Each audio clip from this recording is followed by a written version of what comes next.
మూడు సార్లు గెలిపించారు. ఒక మంత్రిగా, ఒక చైర్మన్ గా ఎన్నో హోదాలు కలిగించారు. చాలా సంతోషం. అప్పుడు కొండయ్య గారు ఇక్కడే ఒక సమావేశం ఏర్పాటు చేసినట్టు అప్పుడు కొండయ్య గారు ఇక్కడ వెళ్ళినప్పుడు నారాయణ బతుకున్నారా కళా వెంకటరావు పిలిపించి ఒక కార్యక్రమం చేశాం ఈ దేవాలయ అభివృద్ధి కోసం. నాకైతే ఐడియా రావడం నువ్వు చెప్పాలి, నీకు ఏమైనా ఐడియా ఉంటుంది అది నారాయణ చెప్పాలా. ఇక్కడ స్టేజ్ ఏర్పాటు చేశాం. చాలా పద్ధతిలో కార్యక్రమం చేశాం. ఇక్కడ మరి ఏర్పాటు చేసుకున్నామా. మీ స్థితిగతుల గురించి నేను చెప్పాల్సిన అవసరం లేదు, ఇందాక చెప్పా. చాలా మనం చూస్తుంటే కష్టజీవులు, శ్రమజీవులు ఏదో ఎక్కడితే కానీ ఏదో కష్టం చేయాలా, భర్త ఏదో సంపాయాలా, వాళ్ళు కొంతవరకు చెడు సంవత్సరాలు అలవాటు పెట్టారు. అన్నీ పోయి ఇంటికి మిగిలాలా, పెరిగిన ధరలతో ఇంటికి మెయింటైన్ చేయాలా, కుటుంబాన్ని మెయింటైన్ చేయాలా, పిల్లలు చదువు కావాలా, పెళ్ళిళ్ళు కావాలా, అన్ని విషయాలు ఇంటికి బాడీ కట్టాలా, కరెంట్ బిల్లు కట్టాలా. ఈ సమస్యలన్నీ ఉంటాయి. నెల వచ్చిందంటే ఈ సమస్యలతో తలడెళ్ళిపోతూ ఉంటారు. దానికోసం చంద్రబాబు నాయుడు గారు 3 గ్యాసులు ఉచితంగా ఇచ్చారమ్మా మీకోసం. అది ఎందుకంటే గ్యాస్ ఈరోజు 1200 రూపాయలు అయింది. మన గ్యాస్ చూడు 50 రూపాయలు తీసుకుంటాడు. ఇవన్నీ సమస్యలు ఉన్నాయి. 3 గ్యాసులు వస్తే కనీసం 6-7 నెలల మీకు జరుగుతుంది చిన్న కుటుంబాలకైతే. అదేవిధంగా చంద్రబాబు నాయుడు గారు మీ బిడ్డలు అయితే ఉన్నారు, ఎవరికైనా 18 సంవత్సరాలు వచ్చిన ఆడబిడ్డలు ఉన్నారు, వారికి ప్రతి నెల 5,000 ఇస్తూ ఉంటారు. 50 ఏళ్ళు దాటిన ఆడబిడ్డలు ఉంటే వారికి కూడా ప్రతి నెల వాళ్ళకి పెన్షన్ కూడా ఇస్తాం, 4,000 రూపాయలు అంటారు. ఇవన్నీ మేము ప్రభుత్వం ఇస్తా ఉంది కాబట్టి మనం సర్దులు చేశారు. జగన్ ఉన్నాడు ముఖ్యమంత్రిగా కాకముందు ఈ రాష్ట్రం అంతా పర్యటించేటప్పుడు అందరిని దగ్గర తీసి మీకు ఇది ఇస్తాను అది ఇస్తాను చెప్పి ఒక్క పని చేయలే. ఇప్పుడు ఏం తీసుకొచ్చాడు, ఒక యాక్ట్ తీసుకొచ్చాడు. రైతులుడా వీళ్ళంతా రైతులు ఉండేవాడు. మున్పాటి గంట అంటే ఇక్కడ ఎక్కువ మంది రైతులు ఉండేవాళ్ళు, సన్నకారు చిన్నకారు ఎక్కువగా రైతులు ఉండేవారు. ఇప్పుడు ఒక యాక్ట్ తీసుకొచ్చాడు, భూ చట్టాన్ని తీసుకొచ్చాడు. భూ పరిమితి చట్టం తీసుకొచ్చి దాన్ని సర్వే చేయించి ఆ భూ పరిమితి చట్టాన్ని ఎవరిదైనా సిటిజన్ అమెండ్మెంట్ యాక్ట్ లేక దాని ఒక యాక్ట్ తీసుకొచ్చి ఈ ల్యాండ్ అంతా మనం రీసర్వే చేసి ఆయన ప్రభుత్వం రీసర్వే చేసిన ద్వారా మన ల్యాండ్ మనకి ఇవ్వాలా. ఇప్పుడు మీ ల్యాండ్ ఎంత ఉంది, మీ పట్టా ఎంత ఉంది. ఆ పట్టా ఒరిజినల్ పట్ట ఎక్కడ ఉంటుంది, ప్రభుత్వం ఉంటుంది. మనకి ఇచ్చేది డూప్లికేట్. మరి ఇది ఎంత వల్ల ఆయన ఫోటో వేసుకున్నాడు. ఈ చట్టం కింద మనం ఏదైనా మీకు అవసరాలు 1/2 ఎకరాలు 10 ఎకరాలు ఎండాలి, స్థానం పెరిగింది, వాల్యూ పెరిగింది, మా బిడ్డలు పెళ్లి చేసుకోవాలనుకున్నప్పుడు బ్యాంకులు చట్టం పెట్టారు. ఈ చట్టం పెట్టాలా, వరదలు మీ దగ్గర లేదు, వరదల ప్రభుత్వం దగ్గర ఉంది అని ఇంటెన్షన్ అంటే ఈ పట్టాలని పెట్టి డబ్బు తీసుకొని కేంద్ర ప్రభుత్వంలోనూ బ్యాంకులోనే ఎక్కడ లోన్ పెట్టి తీసుకొని మన సొమ్ముతో ఆయన రాష్ట్రాన్ని నడపాలని అనుకుంటున్నాడు. ఇది చాలా దుర్మార్గమైంది, చాలా నీచమైంది. ఇటు తప్పుడు పనులు ఎప్పుడు చేయకూడదు. ఏ ముఖ్యమంత్రి కూడా ఈ రాష్ట్రంలో ఎవరు చేయలేదు. ఈ ఒక దుర్మార్గం ముఖ్యమంత్రి ఎప్పుడు చేశాడు. అలాంటి ఆయన అడుగులలో నడుస్తున్న వారు ఇక్కడ ఉన్నారు. శిల్ప మోహన్ రెడ్డి, అదేవిధంగా ఆయన తమ్ముడు చక్రపాణి రెడ్డి, ఇప్పుడు ఆయన కుమారుడు వచ్చినాడు. ఇప్పుడు మెరవేయండి మేమేం చేశామంటున్నావు. ఇప్పుడు ఇందాక చెప్పారు మేము వచ్చినప్పుడు ఏం చేశాము. ఈరోజు సమస్తూరు శాఖ అంటే ఒక చెరువును ఏర్పాటు చేశారు. ఒక చెరువును ఏర్పాటు చేసి దాంట్లో నీటిని నిల్వ చేస్తే కనీసం ఒక 3 నెలలు 4 నెలలు నీటిని నిల్వంటే మనకి ఇక్కడ బోరింగ్లు ఉంటే బోరింగ్లు రీఛార్జ్ అవుతాయి, తద్వారా నీళ్లు పైకి వస్తాయి. ఆ నీళ్లు నిల్వ చేసుకునే నీళ్లు కూడా మన నంద్యాల పట్టణానికి ప్రజలకు సరిపోయేటట్టుగా ఏర్పాటు చేశారు ఆ రోజుల్లో. మరి ఆ రోజు ఈయన ఏం చేశారు, ఒక మళ్ళీ ఏమైనా ట్యాంక్ తీసుకొచ్చాడా, ఒక పని చేశాడా? మీరు అడగాల. 20 సంవత్సరాలు మీ తల్లిదండ్రులు మీ తండ్రి కొడుకు ఉన్నారు, మేము అధికారులు లేము.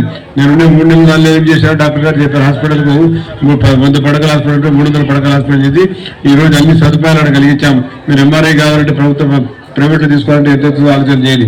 ఈరోజు మేము మున్సిపాలిటీ దీనికి ఇచ్చాం, గవర్నమెంట్ హాస్పిటల్కు సిటీ స్కాన్ ఇచ్చా, అల్ట్రాసౌండ్ ఎన్ని గవర్నమెంట్ హాస్పిటల్ అన్ని శాంక్షన్ చేశారు.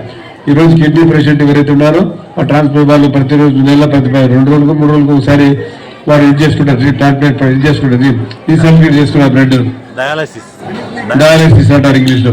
దాన్ని ఏర్పాటు చేశారు. చంద్రబాబు నాయుడు గారు వచ్చి ఓపెన్ చేశారు. జ్ఞాపకం చేసుకోండి. హాస్పిటల్ ఏ రకంగా ఉందో నీకు తెలుసు, నారాయణకు తెలుసు, చాలా డాక్టర్ గారు కూడా కొంచెం తెలుసు. ఎట్లా పాత బ్రిటిష్ కాలంలో మున్సిపల్ హాస్పిటల్ది అది పెంకుటి చాలా చిన్నది. ఆ రోజుల్లో 30-40 పడకల హాస్పిటల్. దాన్ని ఏ రకంగా చేశాం చూడాలి మీరు. మొన్న నేను మంత్రిగా ఉన్నప్పుడు ఓపీ బిల్డింగ్ కూడా శాంక్షన్ 5 కోట్లు చేశా. సరే ఓపెన్ చేసుకున్నారు దానికి ఏమనడం చేసుకోండి. ఇప్పుడు మాంతేశ్వర స్వామి దేవుడు నేనే సుబ్రహ్మణ్య మెంబర్ చైర్మన్, ఆయనే కమిటీ చైర్మన్ వేశాను. ఆయన అన్న నాకు ఒకటి అడిగారు, నేను సుబ్రాయుడుగా మండలి మెంబర్గా ఒక పని చేసినట్టు ఉండాలా, ఏం చేయాలనుకునే సుబ్రాయుడిని కళ్యాణ మండపం కట్టిస్తాను 20% తీసి దానికి నిధులు ఇప్పిస్తా అని చెప్పాను. చేశాడా లేదా? గొప్ప ఇవ్వడం తీసుకుని నాకు సంబంధం లే. కాబట్టి ఈ దేవునాన్ని కూడా ఏం చేశాను, నాకు బతికిలేదు. కానీ కళా వెంకటరావు పెద్ద ఎత్తున మీటింగ్ పెట్టాము, బతికిలేదు కూడా కళా వెంకటరావుకి మరి పునరుద్ధరణ కోసం ఏదో చేశాం.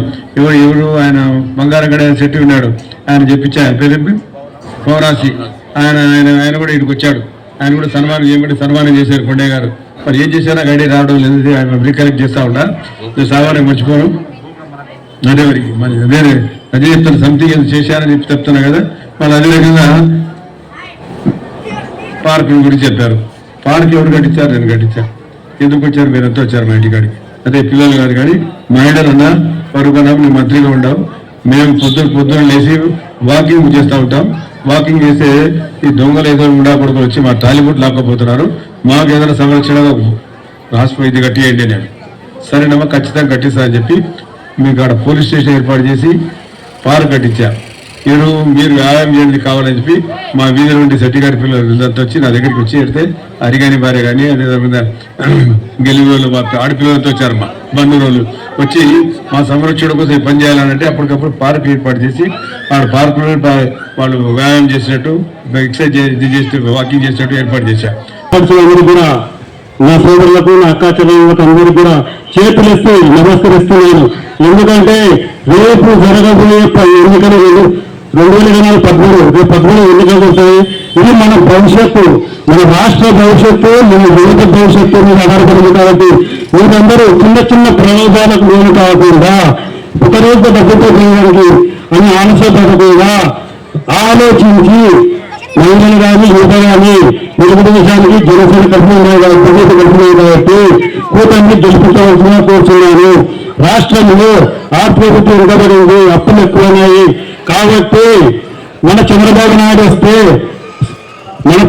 వస్తే ఆ పరిశ్రమలు తెచ్చి రాష్ట్ర అభివృద్ధిని అలాగే మహిళా అభివృద్ధిని తోడ్పడతారు. కాబట్టి మీరు మహిళలందరూ కూడా ఆలోచించాల్సిన కోరుతున్నాను. అలాగే చంద్రబాబు నాయుడు మహిళల మీదనే ఎక్కువ పక్షపాతం పెంచాడు. ఆ రోజు చూస్తే మహిళా డాక్టర్లు చంద్రబాబు నాయుడే ప్రవేశపెట్టాయి. అలాగే మహిళా రుణాలు కూడా చంద్రబాబు నాయుడు గారే ప్రవేశపెట్టారు. మీరందరూ గుర్తుపెట్టారా? ఆ రోజు దీపం పథకం కింద అందరికీ ఉచిత గ్యాస్ సిలిండర్లు కూడా ఇచ్చినాడు. అలా గుర్తుపెట్టుకోవాలా. మహిళలు అభివృద్ధి చెందితే ఆ కుటుంబం బాగుంటుంది, మహిళ ఆర్థికంగా సంపాదించుకుంటే ఆ కుటుంబం బాగుపడుతుందని చంద్రబాబు నాయుడు మహిళలకు పెద్ద పుట్టలు ఇచ్చారు. కాబట్టి మీరు ఆలోచించండి, మీ పిల్లలకు కూడా ఆలోచించి ఇంత కూడా చెప్పండి, చెప్పి ఓట్లు వేయించినా కోరుతున్నాను. ఈ రోజు చూస్తే మహిళలకు ఉచితంగా బస్సు ఏర్పాటు చేయడం జరిగింది. అలాగే నా మహిళల కోసము, మా అక్క చెల్లెమ్మల కోసము 3 సిలిండర్లు కూడా ఇవ్వడం జరిగింది. అలాగే ఆడబిడ్డ ఇంటికి ప్రతి నెల 18 సంవత్సరాలు ఉన్న అమ్మాయికి 1200 రూపాయలు నెలలో వేయడం జరిగింది. అలాగే యువతకు ఇంట్లో పుట్టుకున్న 3000 ఏర్పాటు చేయడం జరిగింది. నేను చూస్తున్నాం ఈ జగన్మోహన్ రెడ్డి రాజధాని లేకుండా రాష్ట్రాన్ని తిప్పలు పెట్టారు. అక్కడ చూస్తే మన అక్క చెల్లెమ్మలు ఎన్నో దీక్షలు చేస్తారు, చూస్తే కడుపులో బాధలు వేస్తారు.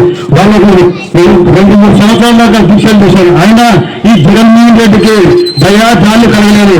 కాబట్టి మీరు అందరూ దయచేసి ఈసారి చంద్రబాబు నాయుడు గెలిపించారా, అలాగే మన పరుపు సార్ని భారీ ముందు గెలిపించారా, చంద్రబాబు కూడా గెలిపించారా.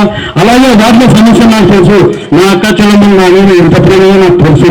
ఎవరి దగ్గర అక్కని పక్కన కూర్చుంటే సామర్థ్యం ఒక గాలిసరికే ఉందని నేను తెలియజేస్తున్నాను. అక్కలారా మీకు తెలుసు, నేను అడిగినారు మీ వార్డు పార్టీ పునరుద్ధరణ వచ్చినప్పుడు మాకు స్థలాలు 20 రూపాయలు ఖచ్చితంగా నేను గౌరవం చేస్తే పరిశ్రమ గెలిపించండి. నేను రామకృష్ణ పత్తి సుబ్బయ్య గారు దగ్గర ఉండే పరిశ్రమ దగ్గర మీకు ప్రార్థన చేస్తాను, ఖచ్చితంగా చేస్తాను. ఫ్లాట్ తీసుకోలేదు. అలాగే వాటిలో సమస్యలు చిన్న సమస్యలు ఉన్నాయి. ఇక్కడ ఈ రోడ్డు లేదు. అదే అలా విధంగా గుట్టకోటలో స్తంభాలు మార్పించాలా అని చాలా మంది చెప్పినారు. ఇందులో దృష్టి తీసుకుని స్తంభాలు మార్చాలా. నేను అడిగినారు సురేష్ గారు వచ్చిన గవర్నమెంట్ వచ్చిన ఒక నెలలోనే మేము మార్పిస్తామని హామీ ఇచ్చినాము. ఫరూక్ సార్ మరి మనకు ఎప్పుడు పోయినా ఫరూక్ సార్కి ఫస్ట్ నుంచి కూడా నంద్యాల టౌన్ లో విడిపాడి గడ్డ అంటే ఎంతో ప్రేమ. ఎందుకంటే పెద్దలు కీర్తి చేస్తారు పైమన్ నిర్తాయప్ప గారి నుంచి నేను కానీ మురళి కానీ గుడిపాటి ప్రసాద్ కానీ అందరం పార్టీకి వెళ్ళబడినారు. వాళ్ళందరూ సమానంగా రాజకీయం చేసిన సీనేం తక్కువ లేడు. సీనియర్ అనుకున్నారు ఒక్కడి సీనియర్ అది తప్పు. ఒక్కడే నన్ను గుడిపాటి గారు కాదు టౌన్ ప్రెసిడెంట్ గా చేసేది. కాబట్టి ఇదేం మాకు పెద్దదక్కారు. అందరూ కలుపుకోవాలని చాలు అందరినీ అడిగినాను. కాబట్టి మీరల్లా దయచేసి పార్టీకి కృషి చేసి పార్టీ ఓటు చేసి మరొకసారి ఖచ్చితంగా గెలిపించాల్సిందే. ఎందుకంటే ఇక్కడ బలిజ సామాజిక వర్గం ముస్లిం సామాజిక వర్గం ఎక్కువ తర్వాత బీసీ బలిజ సామాజిక వర్గం ఆలోచించాల్సిందే. జనసేన అంటే మీకు అభిమానం ఉంది, ముస్లింస్ అంటే మరొకసారికి అభిమానం ఉంది. అందరూ ఆలోచించండి, అందరూ ఆలోచించి బూత్ లో గెలిపించండి. నాకు మెజార్టీ వచ్చేయండి. మీరు అర్ధరాత్రి వచ్చిన మీ తమ్మునిగా మీ అన్నగా నేను సహకరిస్తానని ఏం చేయాలని అందరినీ కలుపుకొని పోతానని ఆనందిస్తూ జై తెలుగుదేశం, జై జనసేన, జై భారత్, జై బంజా, జై ముస్లిం, జై ముస్లిం. ఫరూక్ గారు ఆరోగ్య మంత్రిగా ఉన్నప్పుడు 30 పడకలు ఉన్నటువంటి నంద్యాల ఆసుపత్రిని 300 పడకల ఆసుపత్రి చేసిన ఘనత ఫరూక్ గారిదే. అదేవిధంగా నంద్యాల దాహార్తిని తీర్చడం కోసం సమ్మర్ స్టోరేజ్ ట్యాంక్ ని కట్టింది కూడా ఫరూక్ గారే. అదేవిధంగా పురపాలక శాఖ మంత్రి మున్సిపల్ మినిస్టర్ గా ఉన్నప్పుడు మరి నంద్యాలలో ఒక టౌన్ హాల్ దాని పక్కన పార్కును కట్టించినటువంటి ఘనత కూడా ఫరూక్ గారిదే. విద్యాశాఖ మంత్రిగా ఉన్నప్పుడు నంద్యాల ప్రభుత్వ కళాశాలకు అదనపు భవనాలు నిర్మించిన ఘనత ఫరూక్ గారిదే. ఈ విధంగా చెప్పుకుంటూ పోతే ఎన్టీఆర్ ఫంక్షన్ హాల్, షాదీఖానా అనేకమైనటువంటి అభివృద్ధి కార్యక్రమాలు జరిగాయి. ముఖ్యంగా గుడిపాటి గారిలో ముస్లిం సోదరులు అదేవిధంగా బల్లి సోదరులు అధికంగా ఉన్నారు. మిగతా సామాజిక వర్గాలు అందరూ అధికంగా ఉన్నారు. మరి నంద్యాల బలిజ కళ్యాణ మండపానికి తెలుగుదేశం పార్టీ 3 కోట్ల రూపాయలు ఇవ్వడం జరిగింది. మరి ఈ రోజు అది దాదాపు 6 కోట్లతో పూర్తవుతోంది. మరింత సహకారం ఫరూక్ గారు బలి సంఘీయుల మొన్న ఆదివారం 3000 మంది బలిజలతో సమావేశం జరిగింది. ఆ సమావేశంలో ఫరూక్ గారు ఆ కాపు భవనం బలిజ భవనాన్ని పూర్తి చేస్తామని చెప్పేసి హామీ ఇచ్చారు.